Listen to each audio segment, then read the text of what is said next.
Good afternoon, ladies and gentlemen. My name is Phil Esau. I'm an educator and school principal.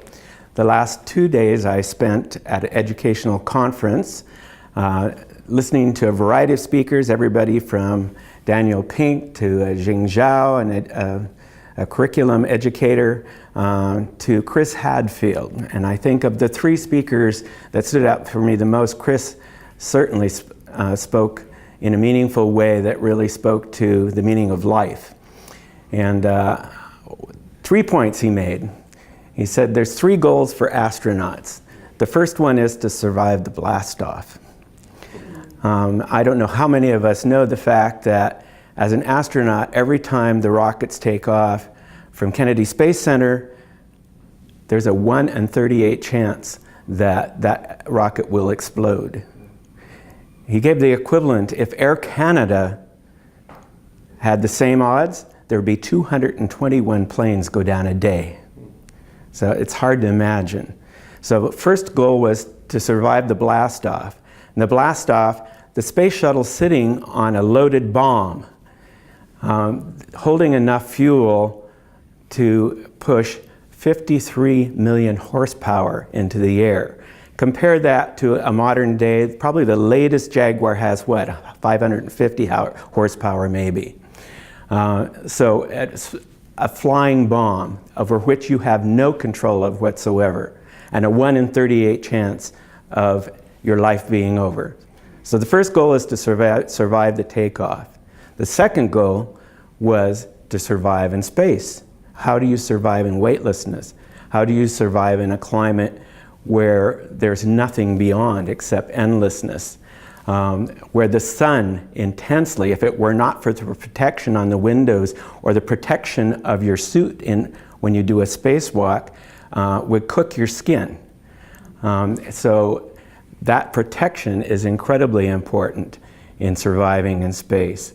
The other thing that they have to anticipate, how do they eat? How do they survive? How do they eat and drink in a weightless environment?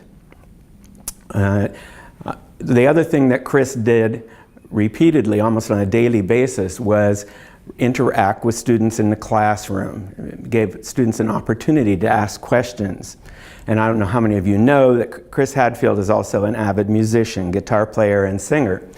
And he and the Bare Naked Ladies got together and wrote a song for him to sing from outer space, and the Bare Naked Ladies to sing in a studio.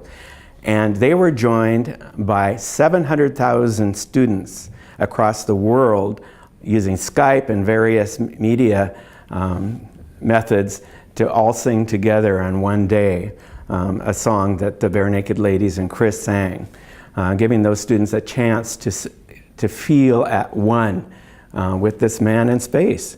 Which was an incredible educational opportunity, and to set a vision for those students of what can be.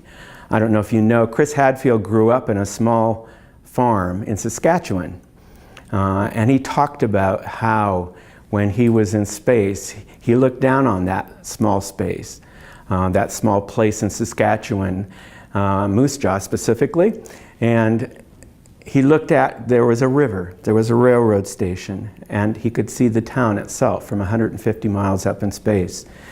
And what really stood out for him is that in 20 minutes he was over North Africa. He looked down onto the continent and he saw a small town, just like Moose Jaw. It had a river, it had tracks for a train, it had town. And he thought, you know, the differences between us are really quite small. What is really important is how much we are the same. And it took him going to space to really see this is what really counts, is how similar we are, not how different we are.